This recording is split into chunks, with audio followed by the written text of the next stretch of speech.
Hi, I'm Marc Steiner, host of the Marc Steiner Show here on The Real News. If you're watching or listening to this now, we know you appreciate the stories we bring to you. We need your support to continue producing uncompromising, movement-building journalism that reaches ordinary people. We don't accept advertising, sponsorships, or use paywalls. We rely entirely on supporters like you. This is a critical year and a pivotal moment in history. From Paris to Gaza to Baltimore, we're covering it all, but we cannot do it without you. If you feel the urgency of the moment and believe in the importance of independent journalism like TRNN, please donate today at therealnews.com/donate. Thank you for your support. Solidarity forever.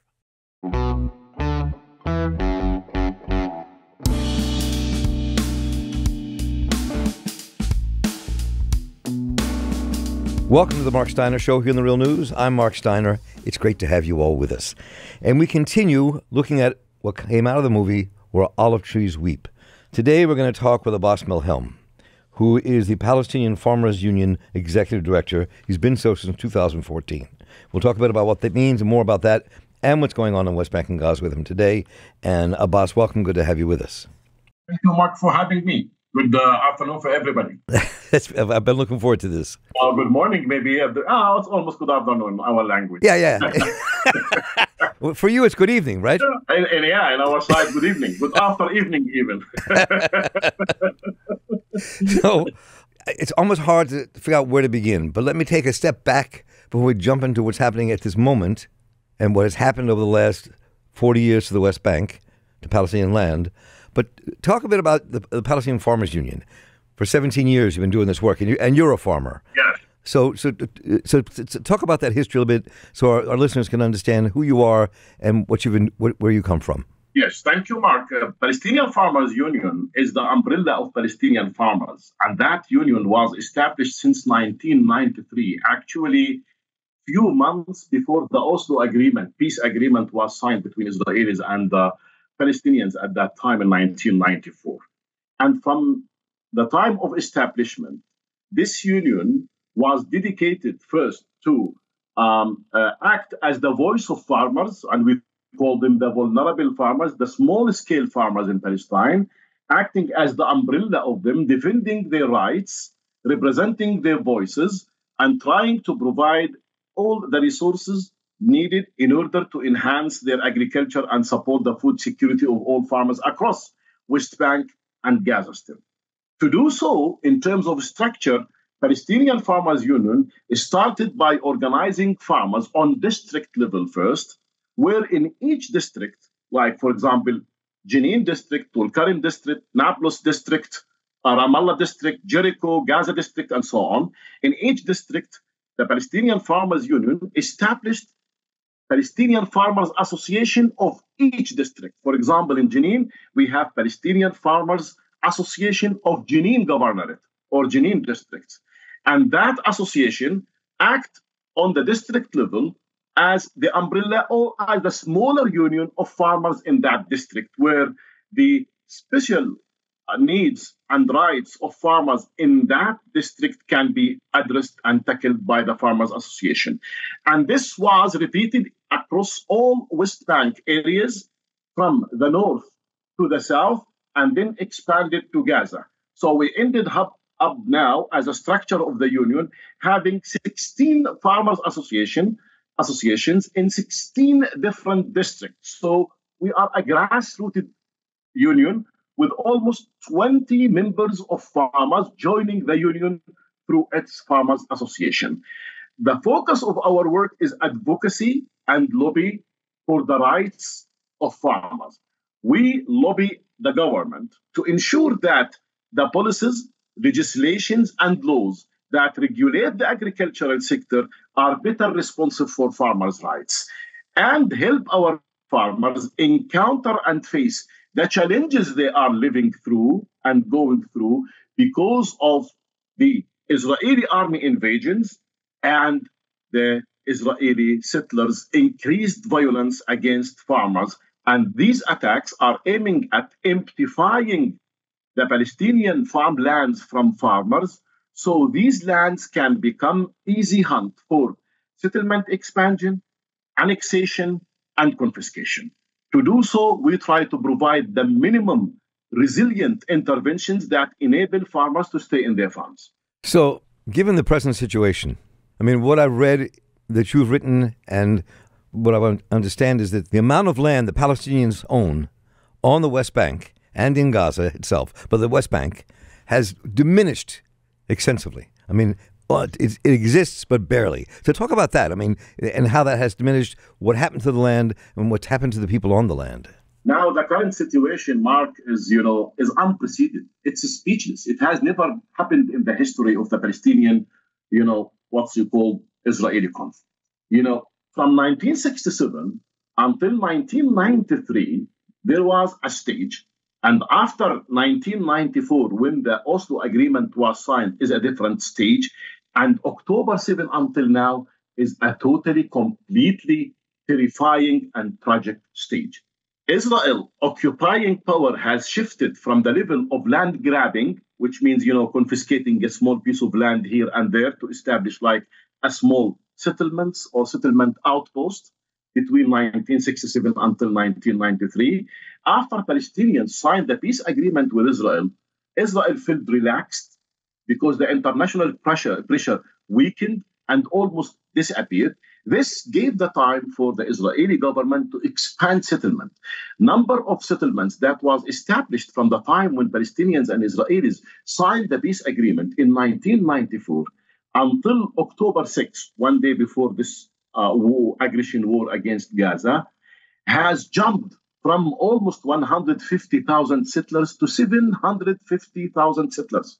And this expansion in settlers in West Bank was on the account of Palestinian farmers by confiscating their land, imposing control on their access to their land in order to allow more settlers to be deployed, and the expansions of the already existing settlements and the establishment of new settlements from the south of West Bank in Hebron until the north part in Jenin.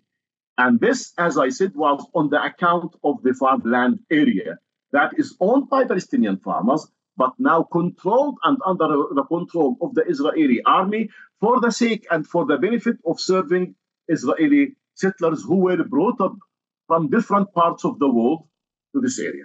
So just so people listening to this understand, and we all understand, what was the process? How did Israel, we know after the 1967 war, Israel occupied the West Bank, it occupied Gaza, and went north as well.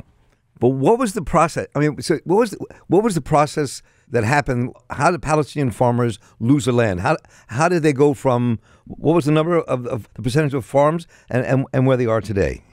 Look, Israeli occupation is a very smart occupation, to be honest. They try to apply all the laws that were in Palestine from different mandates all over history, from the Ottoman Empire date through British mandate time, through Jordanian, era, until the military occupation of West Bank. For example, if they want to confiscate a piece of land, they try to look into the Ottoman Empire era laws. If there is a law that would justify the military, the Israeli army control of that land, they apply that law on Palestinians. For example, during the Ottoman Empire period, there was a very great policy by Ottoman Empire stating that to encourage people to cultivate their land, they did a special policy saying, if you as a farmer do not cultivate your land for continuously 3 years, your land will be taken and given to another farmer, maybe your neighbor, who will cultivate that land and you will take a rent, a price for that rent. This was a very good policy because the Ottoman people at that time, they want to encourage the expansion of the greenish area in Palestine to ensure all lands are cultivated. Now, Israel is benefiting, for example, one of the ways how they apply these techniques. They come to a land in Jordan Valley that is classified as Area C according to Oslo Agreement. Area C means the land is under the control of the Israeli military forces. And because they impose restrictions on farmers to access their farmland and they control the water resources, large part of this land is not cultivated because our farmers are unable to go there because the military would kick them out and force them to leave. So if a farmer does not use his land or cultivate the land for 3 years, they apply the Ottoman Empire era law on that land, but they take it from Abbas as a farmer and they give it to Shlomo as a settler. They don't give it to Abbas' nephew or Abbas' cousin as a Palestinian farmer. No, they take it, they give it to Shlomo as a settler. But you're saying they started this by using laws from the early 20th century, from the Ottoman Empire? This is one. Yeah, this is one. This is one mechanism. The second mechanism, if they don't find an excuse from the Ottoman Empire period law, they try to find any laws or policies that were adopted and endorsed by the British government mandate era. If they don't find, they try the Jordanian era. If they don't find, they issue a military order by saying, for security reason, this piece of land is confiscated. So, tell, in brief, how much land do Palestinian farmers have, and how much have they lost? Yeah. Now, because the situation now is different. Now, right, 60%. According to the Oslo Agreement, the land was categorized into 3 different categories: Area A, which are the housing area in the cities under the full control of Palestinian government.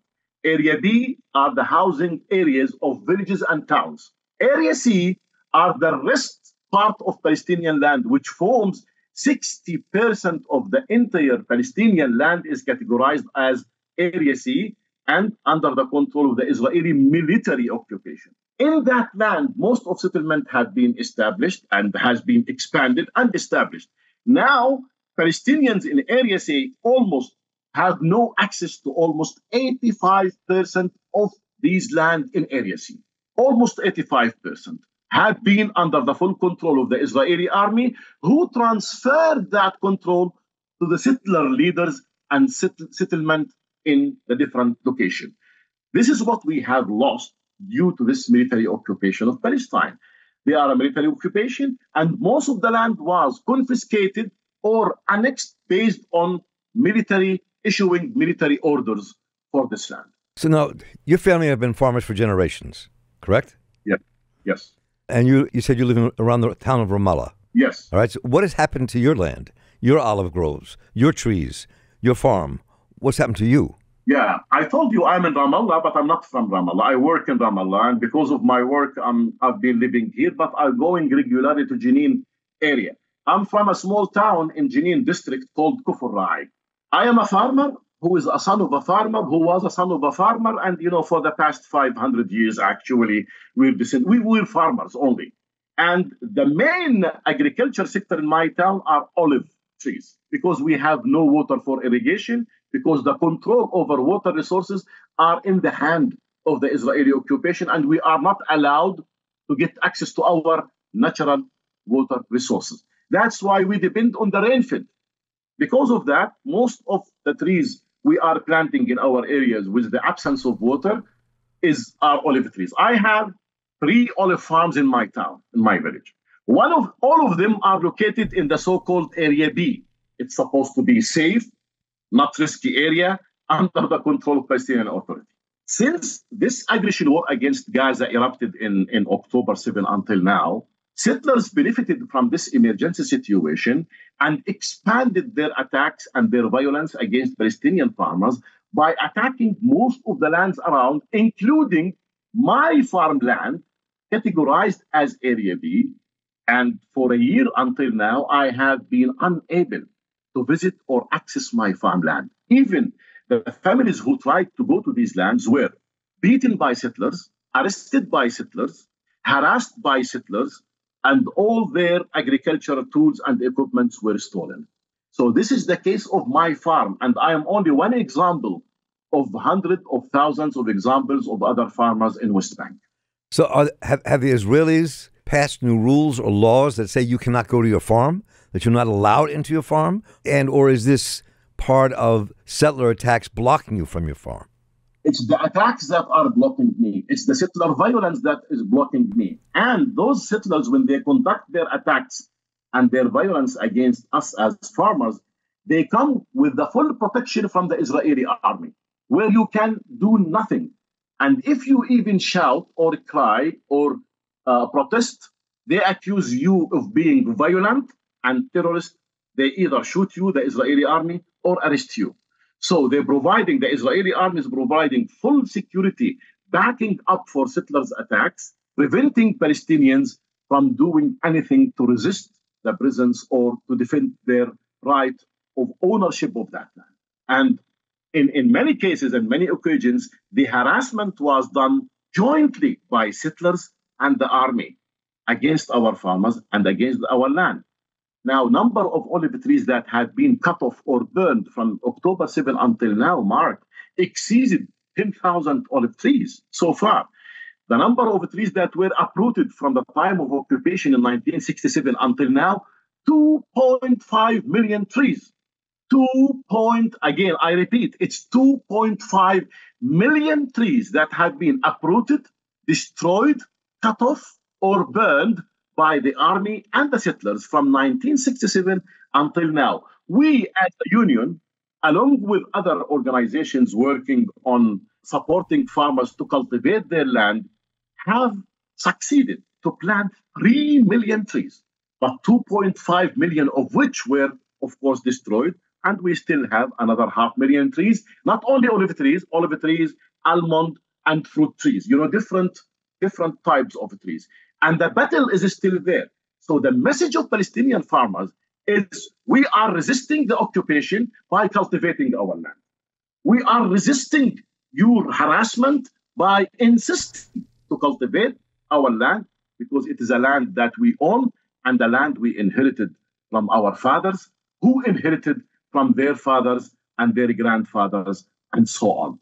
Now, to respond to these challenges farmers are using, Palestinian Farmers Union, in cooperation with Freedom Farm, recently, since a year until now, we have cooperated in launching this campaign that is called Freedom Farm, led by Freedom Farm campaign in the US, and that is calling people to donate and support to help farmers cultivate their farmland with olive trees, providing them with internal irrigation networks that would help supplementary irrigation during the dry season and summertime, and protect that land by providing steel fence that will protect the farmland from wild animals and from settlers' attacks.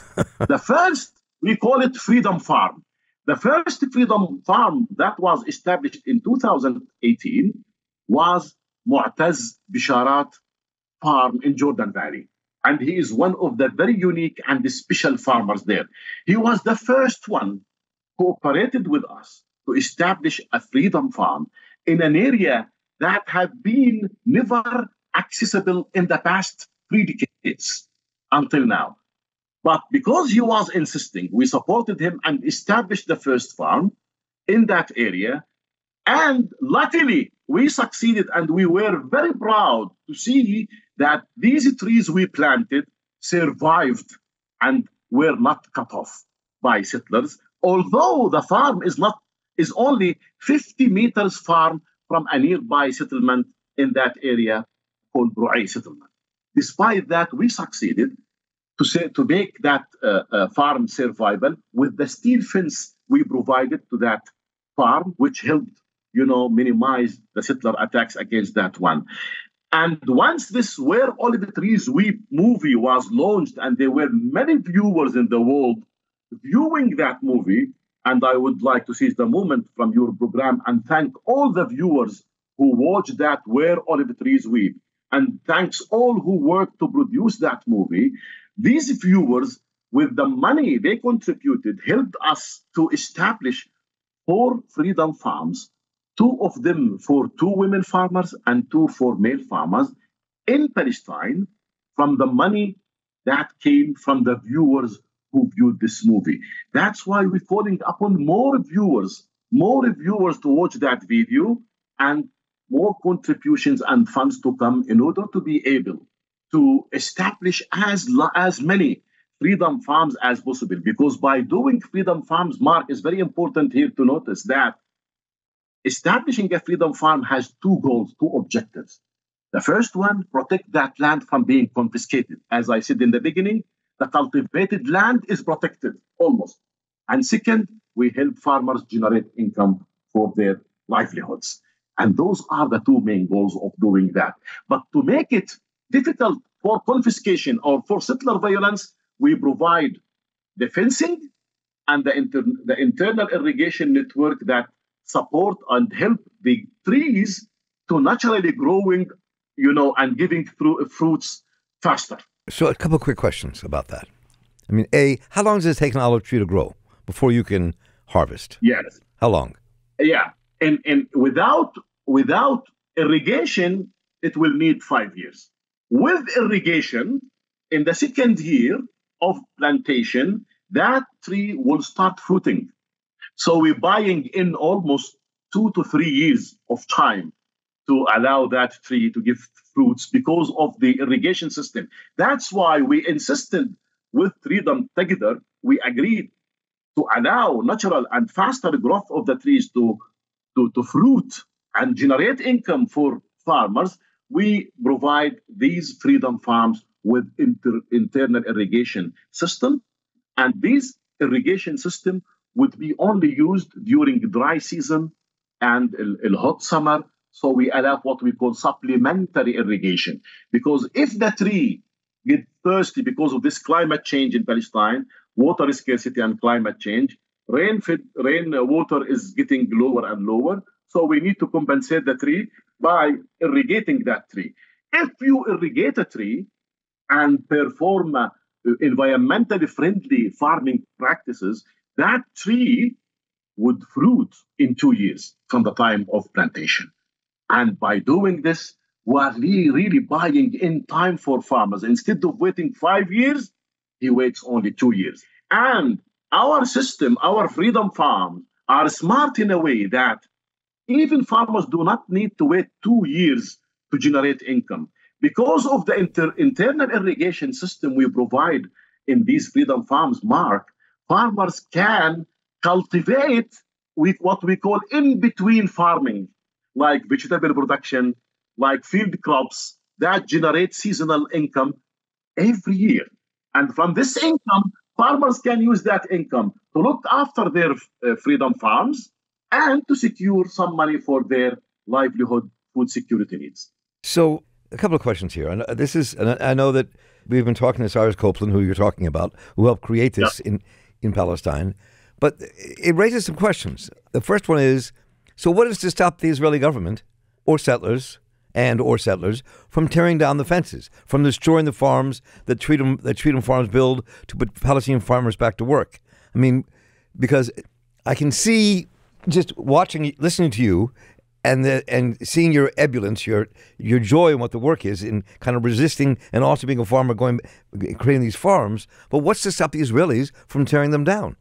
Nothing. There is nothing guaranteed as long as the occupation is there. 100% there is no guarantee. But we, out of experience, for the past 30 years, yes, from establishment until now, we know which areas are less risky than other areas. although Area C, that 60% of entire Palestinian land categorized as Area C, but the level of risk is different even within that area. There is what we call, and maybe Cyrus, I told him about this, there is a red area. Red area for us means that accessibility is almost 90% risky. If you cultivate there, most likely what you cultivate will be destroyed by a percentage of almost more than 80%. Another area is categorized in our experience as yellow areas. It is risky, 50-50. But if you do something on the ground, it might stay with a percentage of 50-50. It's risky, but doable. And there are areas within Area C that are far enough from settlement and less risky and categorized or colored as light yellow areas. We in Freedom Farm, and PFU started with the light yellow colored and less risky areas. Why? Because we want to build a successful model where all these olive farms can stay. And once they survive, and they are surviving until now, We have so far planted 10 freedom farms in Palestine, 4 of which were, as I told you, from where olive trees weep video and the viewers of that video. So far, we established 10 farms from them, and we are inshallah eager and looking for another set of freedom farms to be established from the where olive trees weep near to Mu'taz Bsharat farm in Jordan Valley, which is less risky area. Once these freedom farms survive, and they are surviving, and they will continue to survive, inshallah, because they are in less risky area, this will create a fact on the ground, and even the army and the settlers will see that there are trees surrounded and cultivated in that area. So if you expand with another set of farms there, that will not be noticed that much. So to conclude here with this, so given the political situation at the moment, with the war in Gaza, which is also the war in the West Bank, that Palestinians are being killed and jailed in the West Bank as well. So and in the midst of this, there's these freedom farms growing, and you're trying to push back by building a community and building agriculture and building work. What do you think? I'm curious politically. Where do you think happens next then? Because you're building, and other farmers are trying to build a world out of the rubble that Israel created by destroying the farms in the beginning. And now there's this war going on where over close to 40,000 Palestinians have been killed in Gaza alone. So where do you think, talk to us about where you think the next steps are for you and everybody else in the West Bank. Where do you see this, how the war will affect all the work you're doing and where it goes next? For Palestinian farmers, it's different from the outside world, vision and view. For us, we have no option except to continue going to our farms every day despite the harassment we are subject to. In my farm, the one I told you before, for example, all my family members and farmers, they go there every day. They get harassed, they get beaten, they get kicked out, they come back in the second day, and so on. There are farmers who lost their lives in their farm, like what happened with Bilal Saleh, for example, from Asawi town last year, olive harvest season. While he was harvesting his crops, he was shot to death by settlers in front of his wife and children. But none of the farmers of that town stopped going back to their farms. This is the way we are resisting. And, maybe it looks like a Hollywood movie. It is a Hollywood movie. It is a Hollywood.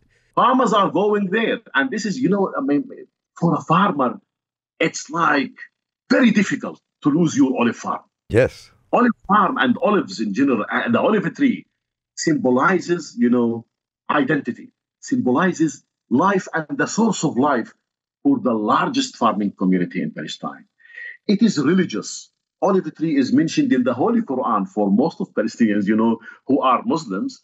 There is a special verse in the Holy Quran about the olive tree and the symbolizes of what that olive tree symbolizes. It's religious, it's peaceful, it is patriotic, it is identity, it is a source of life. So for Palestinians, an olive tree is their life. The way they sacrifice their life would sacrifice their life to defend that olive tree. And we are succeeding. Despite all the attacks, we are still going to our land. Now, with the freedom farms, as I said from the beginning, the mechanism we are using is shway different because of the October 7 until now. We are in the level of going to the less risky areas that are at least 300 meters in the radar, far from settlements, and Palestinians can access and can protect. It's not that easy for settlers to come that far to attack these farms unless they come in groups and with the Israeli army all the time. But they don't come on daily basis. It's tiring even for the army because there are so many settlements and so many Palestinian citizen villages. They need triple the number of the Israeli army to provide security for all settlers attacking these farms.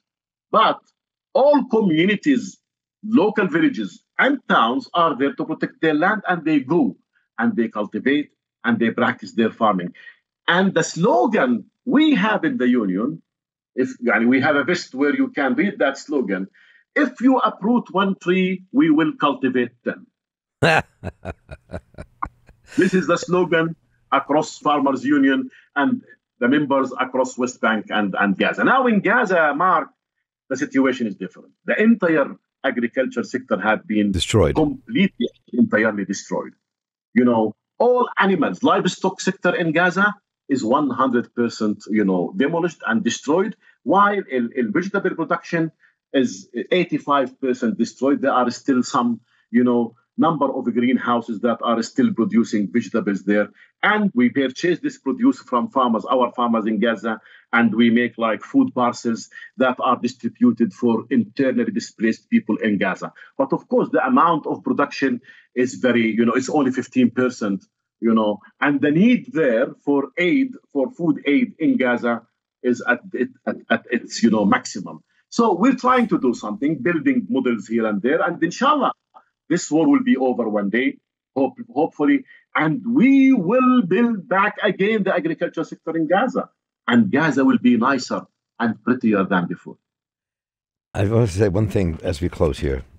Abbas Milhem, this has been a pleasure to talk with you and to see somebody who is a farmer who is fighting for the future, fighting for the freedom of the Palestinian people as well, to build a future, and you do it with such joy and effervescence. It's a pleasure to see and a pleasure to experience. So I thank you so much for taking your time with us today. Thank you, Mark. And to end up here by saying we have this belief deep in our hearts as farmers. The future is ours. Occupiers and settlers will be part of the past. Believe me, this will happen. And we will celebrate together. If not us, then our children and, maybe sons, inshallah, in the future. The long view. Thank you so much. Thank you. Thank you. Bye-bye. Once again, let me thank Abbas Milhem for joining us today from Ramallah in Palestine, and Cyrus Copeland, who produced the film Where Olive Trees Weep, for introducing us to Abbas Milhem. And thanks to Kevin Granadino for running the program today, audio editor Alina Nehlich, producer Rosette Sawali, and the tireless Kelly Rivara for making it all work behind the scenes, and everyone here at The Real News for making the show possible. Please, let me know what you thought about what you heard today, what you'd like us to cover. Just write to me at mss@therealnews.com, and I'll get right back to you. Once again, thank you, Abbas Milhem, for joining us today and for the joy he brings to his work. And as he said, if settlers tear down an olive tree, they will grow 10. So for the crew here at The Real News, I'm Marc Steiner. Stay involved, keep listening, and take care.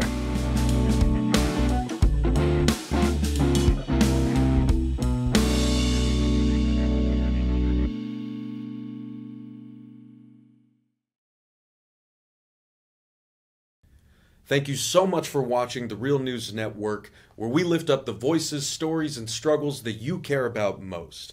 And we need your help to keep doing this work. So please, tap your screen now, subscribe, and donate to The Real News Network. Solidarity forever.